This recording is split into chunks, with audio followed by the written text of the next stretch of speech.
I want to share a story with you. This is a story of one of the Imams of Hadith from the 2nd century. His name was Malik ibn Dinar. Malik ibn Dinar, he writes his own story. He says, I was a young man of 19 years old, and I used to commit every single sin possible. I used to drink, I used to steal, I used to kill, I used to commit zina. Any sin that you can think of, I used to commit it. And one day, while I was walking on the streets, I came across a beautiful young girl, no older than 5 years old. When I saw her, something happened to my heart. Something told me that it was time to change my ways. So I went home and I prayed. I said, Oh Allah, what is this feeling? What is happening to me? So I decided that at that time I would start to change my ways. I decided to get married. Lo and behold, 9 months later, Allah subhanahu wa ta'ala grants me a beautiful young girl named Fatima. Fatima became the coolness of my eyes and the warmth of my heart. I used to love her, I used to play with her, I used to take care of her. And one day, while I was sitting on the chair, I was about to take a drink of alcohol. She came and sat in my lap like she used to do, and she started to play with my beard. And as I was about to take a sip, she hit my hand and the glass went flying away. I thought to myself at that time, had it been anyone other than Fatima, I would have struck their neck. But Allah had placed so much love and mercy in my heart for her that I couldn't do anything except for embrace her and kiss her. And that was the day that I stopped drinking. Time goes on. I'm becoming a better individual. I'm changing my ways. And along this journey, Fatima is becoming more beloved and more dear to me. Fatima now turns 5 years old. She reminds me of that beautiful young girl that I saw on that street that helped me change my ways. But at that time, Allah subhanahu wa ta'ala tried me with a trial so great, it was as if no one on the planet had been tried with such a trial before. Allah subhanahu wa ta'ala took Fatima away from me. She died. I went into depression, I became sad. I didn't know what to do. So I started to drink again, in hopes that the pain would go away. I used to drink, and I used to drink, and I used to drink. In the nighttime I would drink so that I could pass out during the day, and during the day I would drink so that I could pass out during the night. And one day when I passed out during the day, Allah subhanahu wa ta'ala showed me a vision. The day of judgment had begun, and as I arose, other people arose as well. And there was chaos everywhere. People were running, yet I had no idea what they were running to or what they were running from. And as I started to run with the people, I noticed that I was the only individual that had a giant black snake right behind him.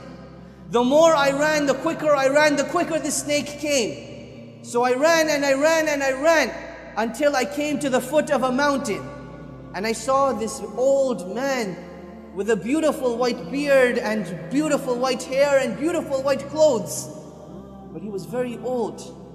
So I asked him, Old man, for the sake of Allah, please help me against this snake.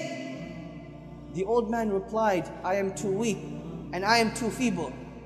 Perhaps if you go on top of the mountain, you'll find someone to help you.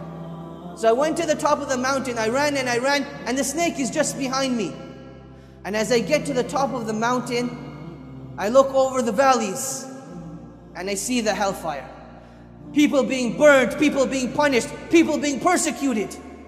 And I knew it wasn't what I wanted. I didn't want to be there. So I ran back down to the mountain and I see the old man again and I scream at him again, Old man, for the sake of Allah, please help me. And the old man again replies, I am too weak, I am too feeble. Why don't you run towards the hills? Perhaps you will find someone to help you. So I started running again. I run towards this greenery that I know it doesn't belong there. And as I'm getting closer, I'm starting to hear the playing of children, but I can't make out what they're saying. And as I get closer, I start to make out the words. The children are saying, Oh Fatima, go and help your father. Oh Fatima, go and help your father. I think to myself, could it be Fatima, my own beloved daughter, the one that had passed away? And as I get closer, the silhouette of her shape starts to become more clear. And I can make out that it is actually Fatima. And her arms are wide open, waiting for me to come and embrace her. And I get closer, and Fatima takes me in. With her right hand, she embraces me, and with the left hand, she pushes the snake away. At that time, I couldn't make sense of what was going on. Where had I come? What was happening? So I asked her, "Oh Fatima, what is happening? What is this place?" She said, "Oh my father, come and sit." And we sat down under a tree. And she came and sat in my lap. And she started to play with my beard, just like she used to do in the dunya. So I asked her, "Oh Fatima, please explain to me what is happening." She says, "Oh my father, this is the day of judgment. That black snake that you saw, those were your evil deeds. They had become so many, they had become so strong, that if it hadn't been for me, they would have destroyed you today. That old man that you saw in the white clothing with the white beard, with the light on his face, those were your good deeds. They had become so few and so little that they would be no avail to you today. Oh my father, has it not come time for you to change your ways?" She recited a verse from the Quran. She said, "Alam ya'ni lilladhina amanu an takhsha'a qulubuhum bi dhikrillah." That has the time not come for the hearts of the believers to be moved by the remembrance of Allah subhanahu wa ta'ala. At that time, Malik ibn Dinar, he woke up. He wakes up and he hears the adhan of Maghrib going off.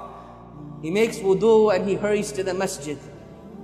And as the salah begins, he hears the imam reciting again.